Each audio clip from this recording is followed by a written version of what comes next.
Welcome back to my channel, and this is going to be a kind of a bummer, but I have been hyping up Valhalla for a long time now. Essentially, pretty much every Valhalla video that is on my channel has been really positive.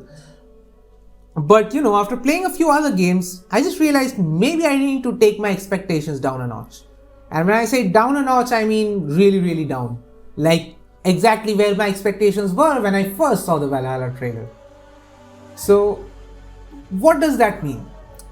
Well, I would tell that to you, but I would just like to remind you to just subscribe to my channel, please.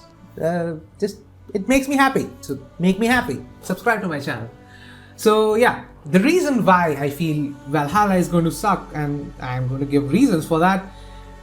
Well, there are genuine reasons why, and I am going to tell. I'm basically just repeating myself here. Let's just get started. Yeah. So the first point, Valhalla is not unique. Now, you can say Valhalla is many things. It's bringing back Assassin's Creed. It's a better Odyssey. You can say many things about it. They may all be true. But the one thing that will never be true about Assassin's Creed Valhalla is that it is innovative. That statement will never be true for Assassin's Creed Valhalla because it is not innovative. It's not doing anything new. It's using the same things that Odyssey and Origins did, and in turn Witcher 3 did like 5 years ago, and releasing that game in 2020. There are many problems with this sort of an approach. Now, my main issue with that is that the franchise is Assassin's Creed. This is a franchise that was built on innovation. Assassin's Creed 1, Assassin's Creed 2, Brotherhood, they were the most innovative games at that moment. They were so good and they were so new, they were so fresh that games now in 2020 are still using mechanics that were set up back in Assassin's Creed 1. You need to realize how good these games actually were, that the mechanics that these games set up are still being used in 2020. And that's the thing. You may look anywhere. You may say that Assassin's Creed 1 sucked. I am with you on that. It is in the bottom of my list in my ranking of Assassin's Creed. So an innovative game doesn't necessarily mean that this game is just going to blow everyone away, it's going to be a great game. No, it doesn't mean that. But an innovative game means that at least there is something you can play that game for. Right now, Valhalla is not really giving me a reason to play it, except for the fact that it has an Assassin's Creed on its title. The only reason why I am even considering picking Valhalla is because most of my content in my channel is centered around Assassin's Creed. And so it would be a real shame if I don't play Valhalla and then, not get those views. That is the only reason. I am being completely honest here. That is the only reason I am even considering buying Valhalla. I'm not excited for this game. I said I was excited, but recently after playing all these, I was playing Witcher 3, I was playing Assassin's Creed Brotherhood, and even Red Dead Redemption 2. I'm just not. I have lost all interest in Valhalla now. Because it just, again, now when I'm seeing all this gameplay, it just feels generic again. Now that is one reason. Now the second reason, it has kind of got something to do with uniqueness per se, but it's not exactly that. It is that the parkour sucks. Now, parkour is the way you get around the world in Assassin's Creed, unless of course you are going on a horse or fast traveling. There are other ways, but usually in normal gameplay, parkour is the way you get around the world. And if that is the system that sucks, if you're doing something in the game for most of the game and that is something that sucks, it doesn't bode well for the game. And guys, parkour does suck. You can say many things about Odyssey, you can love many things about Odyssey, I'm not against that. But there's one thing you can't say, and that is that the traversal system was actually good. There is no fall damage, and while that made sense in Odyssey to not have fall damage, it doesn't actually make sense for any game ever. Because if you're a human being, if you're falling from that height, you will get hurt. And people who were ridiculing like, oh, you can dive off a tower and fall on a haystack and be completely fine. How are you fine with jumping off a cliff and literally not even landing on something soft, just on hard rock, and still being fine? How is that justified? So there's that. There is the think that this feels like exactly like they were doing Odyssey, but halfway through Ghost Recon Breakpoint released and it flopped, so they just changed a few quick things, just fixed some of the things, made some small improvements, and now they're showing it to us. It just feels that way.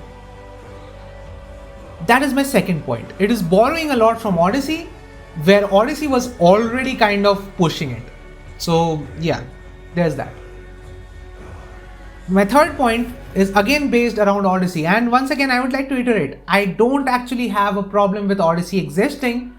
I have a problem with how Odyssey was handled, in the way that how the writing was handled, how everything was handled. As I said before in one of my videos, that I am actually kind of excited about Immortals Phoenix Rising, because it just feels like what Odyssey should have been. If Odyssey would have been that, I would have been much more receptive of the game. But that's just me. Anyway, what I did want to say as my third point was the gameplay. Now, parkour is one system, it's traversal. The gameplay is another factor, what you are actually doing in the game. Now, you can say parkour is part of the game, I would agree, except this is an Assassin's Creed game, so I do believe parkour deserves a separate point. Anyway, the thing with this particular section is that the gameplay is almost straight up lifted from Odyssey. There are no noticeable changes. They have changed up a few things here and there, but it's still the same. It's been confirmed that, they don't have levels anymore. They have power things. So essentially you invest skill points that you can even find in the world, and that is what is going to increase your power. Now, that's fine. I have no issues with it. I have some issues with it, but not for the most part. But we still don't know how grindy it's going to be, because we did see that some of the regions had level 390. I don't know what's going to happen when I go to a level 390 area. The enemies could one-shot me. Maybe the vultures there could one-shot me, like it used to happen in Origins. Like, if you guys have played Origins and if you went to the very high-level areas, even freaking vultures could kill you. Actual fucking bird vultures could kill you with one hit. So yeah, I don't know any of this. I haven't played the game. The reason why I am assuming it's going to suck is because it has before. It has sucked in Origins. This system has sucked in Origins. It has sucked in Odyssey. So it's a pretty reasonable assumption for me to assume that this is going to suck in Valhalla.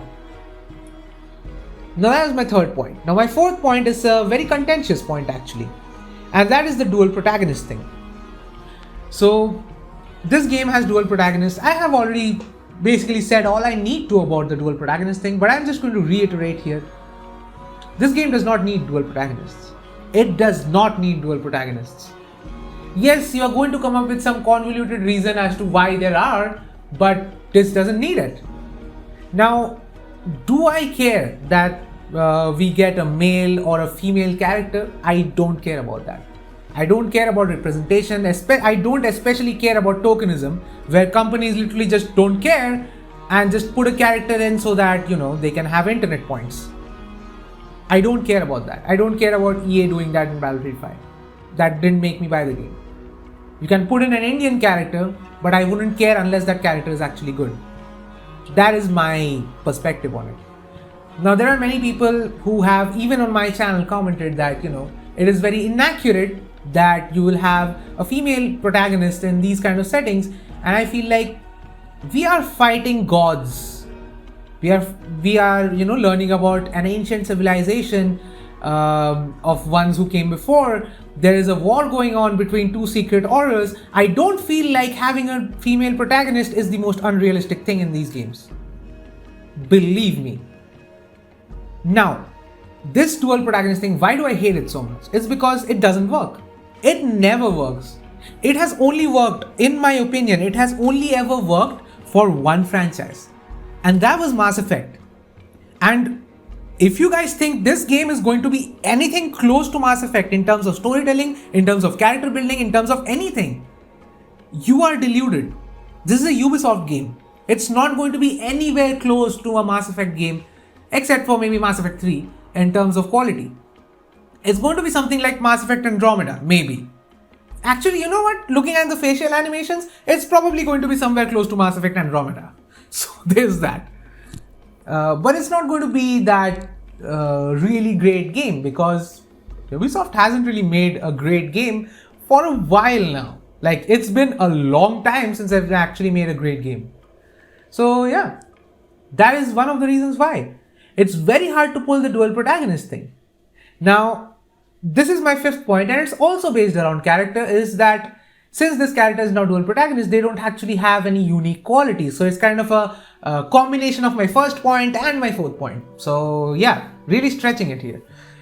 So I'm just going to keep this short. It's very simple to understand. You can't do Witcher 3 and Skyrim together.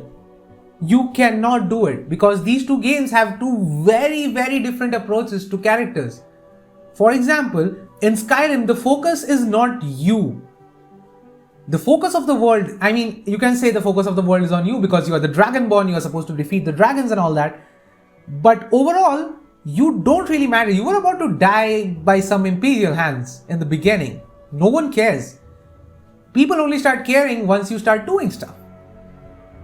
Unlike in Witcher 3, where everyone knows Geralt, everyone knows what qualities he has, everyone knows, okay, not maybe everyone, but like people know what kind of a character he is. But in case of Skyrim, we are a blank slate.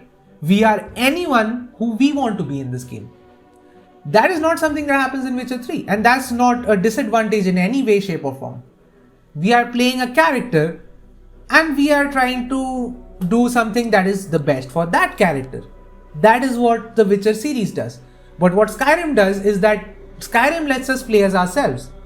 Now the problem with Odyssey was that Odyssey tried to do both of these things. They gave us a character. So essentially I played as Cassandra, so I'm going to refer to her as Cassandra. They gave us this character, but they didn't give us any traits.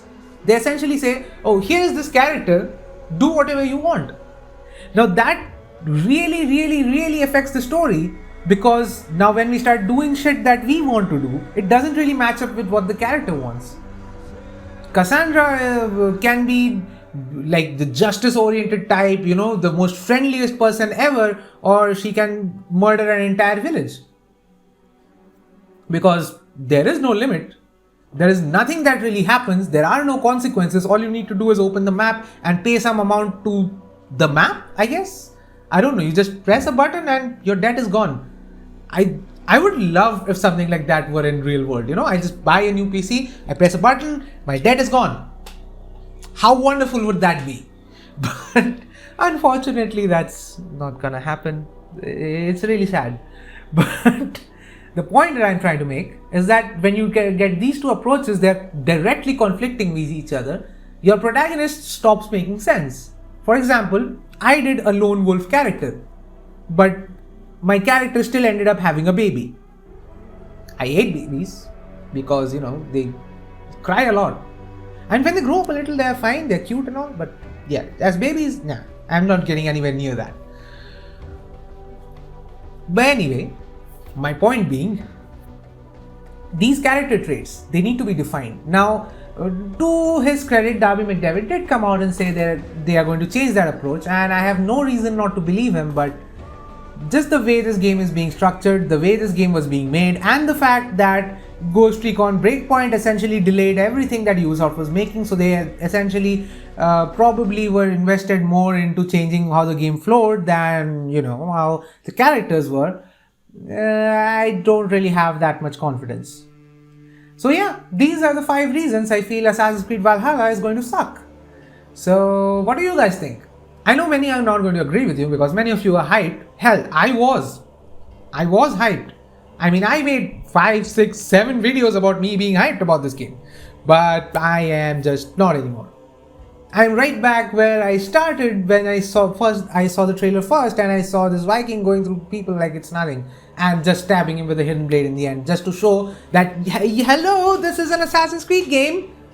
Like, yeah, we have the hidden blade here, we just stabbed someone in the eye with a hidden blade. This is definitely an Assassin's Creed game, guys, just buy it.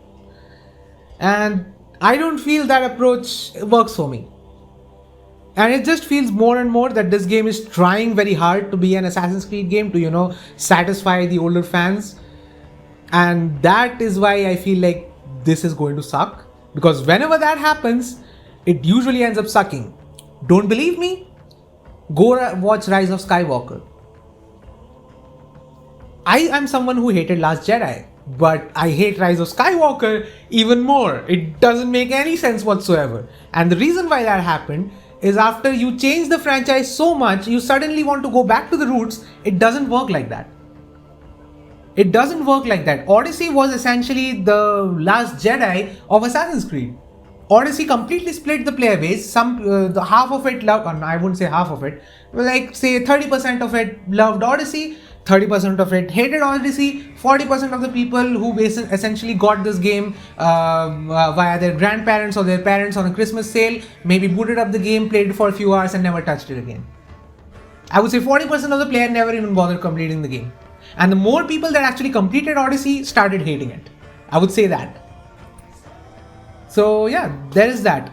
So what do you guys think? Do you guys think Valhalla is going to be great? I'm still hoping it's going to be great.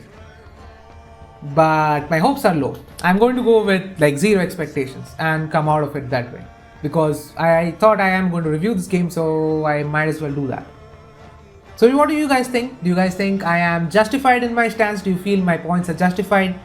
If you guys think I am wrong about something, I would love to have a discussion with you down in the comments below. Do let me know. And do subscribe to my channel if you haven't already. So with all that said, peace.